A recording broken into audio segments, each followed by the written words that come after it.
സേനാ വിന്യാസം കാട്ടിയുള്ള അമേരിക്കയുടെ മുന്നറിയിപ്പും അന്ത്യശാസനവും തുടരുമ്പോൾ അമേരിക്കയുമായി കരാറിലെത്തുന്നതിനാവശ്യമായ എന്ത് നടപടിയും സ്വീകരിക്കാൻ തയ്യാറാണെന്ന് ഇറാൻ അറിയിച്ചു. പുതിയ ഘട്ട ചർച്ചയ്ക്ക് മുന്നോടിയായാണ് ഇറാൻ ഡെപ്യൂട്ടി വിദേശകാര്യമന്ത്രിയുടെ ഈ പ്രതികരണം. അമേരിക്ക ഇറാൻ സംഘർഷ സാധ്യത നിലനിൽക്കുന്നതിനിടെ യുഎസുമായി കരാറിലെത്തുന്നതിന് ആവശ്യമായ എന്ത് നടപടിയും സ്വീകരിക്കാൻ തയ്യാറാണെന്ന് ഇറാൻ അറിയിച്ചു. പുതിയ ഘട്ട ചർച്ചകൾക്ക് മുന്നോടിയായാണ് ഇറാൻ ഡെപ്യൂട്ടി വിദേശകാര്യമന്ത്രിയുടെ പ്രതികരണം. വ്യാഴാഴ്ച ജനീവയിൽ വെച്ച് ചർച്ചകൾ നടക്കുമെന്ന് മുതിർന്ന യുഎസ് ഉദ്യോഗസ്ഥർ നേരത്തെ അറിയിച്ചിരുന്നു.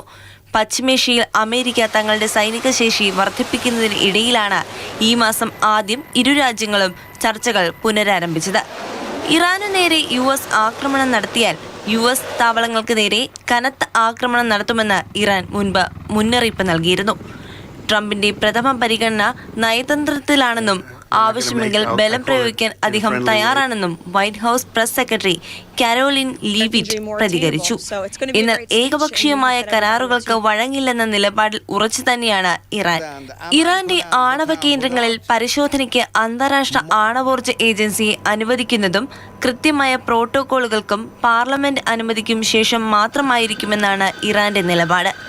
ആണവ ചർച്ചകൾ പരാജയപ്പെട്ടാൽ ഇറാനെതിരെ പരിമിതമായ സൈനിക നടപടി സ്വീകരിക്കുന്ന കാര്യം ഗൗരവകരമായി പരിഗണിക്കുകയാണെന്ന് ട്രംപ് വ്യക്തമാക്കി.